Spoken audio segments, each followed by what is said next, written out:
Hi, ಎಲ್ಲರಿಗೂ ನಮಸ್ಕಾರ. Welcome back to Hasanmukhi vlogs.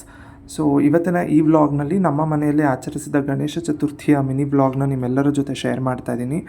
So ಬೆಳಿಗ್ಗೆ 4:30 ಹತ್ತತ್ರ ಅಲ್ರಾಮ್ ಇಟ್ಕೊಂಡು ಎದ್ದು, ಸೊ ಹತ್ತತ್ರ 5 ಗಂಟೆ ಆಯಿತು ಅಲ್ರಾಮ್ ಇಟ್ಕೊಂಡ್ರು ಎಚ್ಚರ ಆಗಿದ್ದು. ಸೊ 5 ಗಂಟೆಗೆ ಎದ್ದು ಮನೆಯೆಲ್ಲ ನೀಟಾಗಿ ಕಸ ಗುಡಿಸಿ, ನೆಲ ಒರೆಸಿ, ದೇವ್ರ ವಿಗ್ರಹನೆಲ್ಲ ಶುಚಿಗೊಳಿಸಿ, ಪೂಜೆ ಮಾಡಲಿಕ್ಕೆ ಎಲ್ಲ ತಯಾರಿ ಮಾಡಿದ್ವಿ. ನೀವು ನೋಡ್ತಾ ಇರ್ಬೋದು, ಮೋದಕ ಮತ್ತು ಮೂಡೆ ಅಂತ ಹೇಳ್ತೀವಿ. ಸೊ ಇದನ್ನು ನೈವೇದ್ಯಕ್ಕೆ ಇಟ್ಟಿದ್ವಿ. ಮೋದಕ ಮತ್ತು ಮೂಡೆನ ಎರಡೂ ಬೆಳಗ್ಗೆ ಎದ್ದು ಎಲ್ಲ ಸ್ನಾನ ಮಾಡಿ ಬೇಗ ರೆಡಿ ಮಾಡಿದ್ದು. ಇದು ಅರ್ಶಿಣದ ಎಲೆಯಲ್ಲಿ ಬೇಯಿಸಿರೋ ಇಡ್ಲಿ. ಸೊ ಇದನ್ನು ಮೂಡೆ ಅಂತ ಹೇಳ್ತಾರೆ ನಮ್ಮ ಕಡೆ. ಸೊ ಎರಡೂ ಕೂಡ ಮೋದಕ ಮತ್ತು ಮೂಡೆ ರೆಡಿ ಮಾಡಿಟ್ಟಿದ್ವಿ. ಸೊ ಇದು ಸುಷ್ಮಿತಾ ಬಿಡಿಸಿರೋ ರಂಗೋಲಿ. ಪೂಜೆಗೂ ಮುಂಚೆನೇ ಬೆಳಗ್ಗೆ ಬೇಗ ಎದ್ದು ರಂಗೋಲಿ ಬಿಡಿಸಿದ್ಲು. ಸೊ ಅದರದ್ದು ವಿಡಿಯೋ.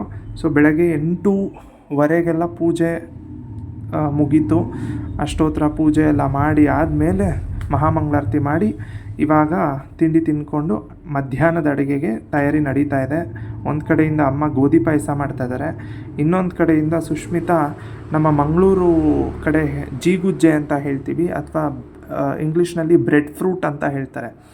ಸೊ ಅದರ ಪೋಡಿ ಅಥವಾ ಬಜ್ಜಿ ಮಾಡಲಿಕ್ಕೆ ಇಲ್ಲಿ ಹೆಚ್ಕೋತಾ ಇದ್ದಾಳೆ. ಸೊ ಅದನ್ನೆಲ್ಲ ಹೆಚ್ಕೊಂಡು ಈ ಥರ ನೀರಲ್ಲಿ ಹಾಕ್ತಿರೋದು ಏನಕ್ಕೆ ಅಂದರೆ ಅದು ಹಾಗೆ, ಯಾಕಂದರೆ ನಾವು 12 ಗಂಟೆ ಹತ್ತಿರ ಬಜ್ಜಿ ಮಾಡೋದು. ಸೊ ಅಷ್ಟರೊಳಗಡೆ ಅದು ಹಾಗೆ ಬಿಟ್ಟರೆ ಕಪ್ಪಗಾಗುತ್ತೆ ಅಂತ ಹೇಳಿಬಿಟ್ಟು ನೀರಿಗೆ ಹಾಕಿಡ್ತಾ ಇದ್ದಾಳೆ. ಸೊ ಅಡುಗೆ ತಯಾರಿ ನಡೀತಾ ಇದೆ. ಒಂದು ಕಡೆಯಿಂದ ಸುಷ್ಮಿತಾ ಪಲ್ಯ ಎಲ್ಲ ರೆಡಿ ಮಾಡಿದ್ಲು.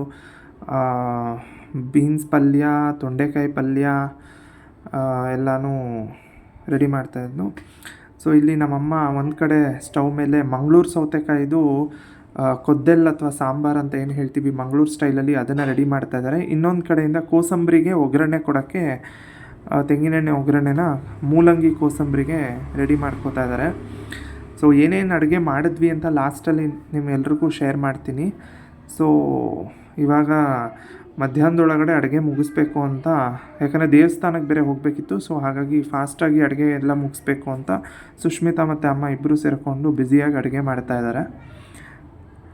ಈ ಕಡೆಯಿಂದ ನಾನು ಅವ್ರಿಗೆ ಹೆಲ್ಪ್ ಆಗಲಿ ಅಂತ ಹೇಳಿ ಜೀಗುಜ್ಜೆ ಪುಡಿ ಏನು ಕಟ್ ಮಾಡಿಟ್ಟಿದ್ಲು ಸುಷ್ಮಿತಾ, ಸೊ ಅದನ್ನು ಇಲ್ಲಿ ಎಣ್ಣೆಯಲ್ಲಿ ಫ್ರೈ ಮಾಡ್ತಾ ಇದ್ದೀನಿ. So 1 by 1. ಸೊ ಬೆಳಗ್ಗೆ ನಾನು 4:30 ಎದ್ದು ಎಲ್ಲ ಕ್ಲೀನ್ ಮಾಡಿ ಫುಲ್ ಸುಸ್ತಾಗೋಗಿತ್ತು. ನೈಟ್ ಮಲಗಿದ್ದು ಲೇಟು. ಸೊ ಬೆಳಗ್ಗೆ ಯಾಕಂದರೆ ಆಫೀಸಿಂದ ಬಂದು ಮಲಗಿದ್ದು ಲೇಟಾಗಿತ್ತು. ಸೊ ಎಲ್ಲ ಬೆಳಗ್ಗೆ ಮತ್ತೆ ಅರ್ಲಿ ಎದ್ದು ಎಲ್ಲ ರೆಡಿ ಮಾಡಿದ್ದು. ಸುಸ್ತಾಗ್ತಾಯಿತ್ತು ಆ್ಯಕ್ಚುಲಿ.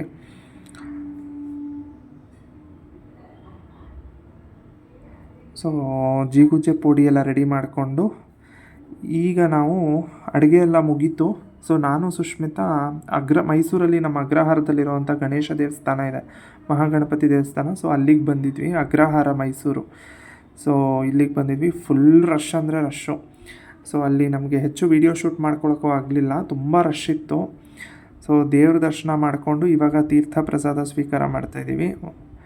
ಹೆವಿ ರಶ್ ಇತ್ತು ಮಾತ್ರ, ಜಂಗುಲಿ ಅಂತಲೇ ಹೇಳ್ಬೋದು. ತುಂಬ ರಶ್ಶು. ಬಟ್ ತುಂಬ ಚೆನ್ನಾಗಿ ಡೆಕೋರೇಷನ್ ಮಾಡಿದರು. ದೇವರ ಅಲಂಕಾರ ಅಂತೂ ತುಂಬ ಚೆನ್ನಾಗಾಗಿತ್ತು. ಆ್ಯಂಡ್ ಇಲ್ಲಿ ಗಣೇಶ ಕೂರಿಸಿದ್ದಾರೆ ದೇವಸ್ಥಾನದಲ್ಲಿ. ಸೊ ಅದನ್ನು ಇಲ್ಲಿ ನಾನು ವಿಡಿಯೋ ಮಾಡ್ಕೊಂಡಿದ್ದೀನಿ. ನಂತರ ಈಗ ಮನೆಗೆ ಬಂದು ಒಂದೊಂದೇ ಅಡುಗೆ ಏನೇನು ಮಾಡಿದ್ದಾರೆ ತೋರಿಸ್ತಾ ಇದ್ದೀನಿ. ಅಲ್ಲಿ ಫಸ್ಟ್ ತೋರಿಸಿದ್ದು ಜೀಗುಜ್ಜೆ ಗೊಶಿ, ಆಮೇಲೆ ಇದು ಬೀನ್ಸ್ ಪಲ್ಯ, ಇದು ತೊಂಡೆಕಾಯಿ ಪಲ್ಯ, ನೆಕ್ಸ್ಟ್ ಇದು ಮೂಲಂಗಿ ಕೋಸಂಬರಿ, ಇದು ಹೆಸರುಬೇಳೆ ಕೋಸಂಬರಿ,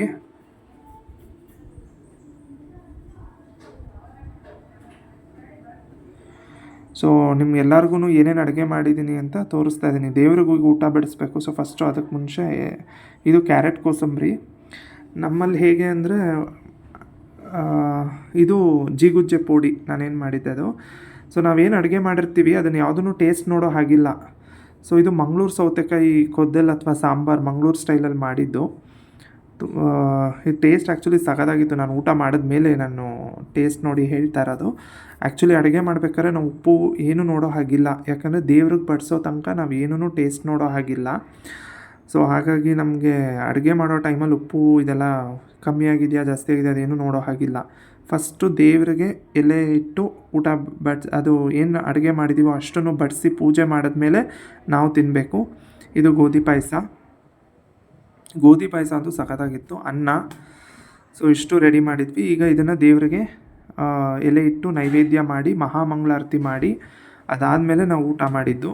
ಸೊ ಮಂಗಳೂರು ಸೌತೆಕಾಯಿ ಸಾಂಬಾರಂತೂ ಸಖತ್ತಾಗಿತ್ತು. ಆ್ಯಂಡ್ ಗೋಧಿ ಪಾಯಸ ಅಂತೂ ಸೂಪರಾಗಿ ಬಂದಿತ್ತು, ತುಂಬ ಚೆನ್ನಾಗಿತ್ತು. ಸೊ ನಿಮ್ಮ ಮನೆಯಲ್ಲಿ ಗಣೇಶ ಚತುರ್ಥಿ ಹೇಗೆ ಆಚರಣೆ ಮಾಡಿದ್ರಿ ಅಂತ ಕಮೆಂಟ್ ಸೆಕ್ಷನ್ ಮುಖಾಂತರ ತಿಳಿಸಿ. ಆ್ಯಂಡ್ ಎಲ್ರಿಗೂ ಗಣೇಶ ಚತುರ್ಥಿಯ ಶುಭಾಶಯಗಳನ್ನ ತಿಳಿಸ್ತೀನಿ. ಆ್ಯಂಡ್ ಯಾರೆಲ್ಲ ನಮ್ಮ ಚಾನಲ್ನ ಸಬ್ಸ್ಕ್ರೈಬ್ ಮಾಡಿಲ್ವೋ ದಯವಿಟ್ಟು ಸಬ್ಸ್ಕ್ರೈಬ್ ಮಾಡಿ. Please do subscribe to Hasanmukhi vlogs. And ಮತ್ತೊಂದು ಸಲ ಎಲ್ರಿಗೂ ಹಬ್ಬದ ಶುಭಾಶಯಗಳನ್ನ ತಿಳಿಸ್ತಾ ಧನ್ಯವಾದಗಳು.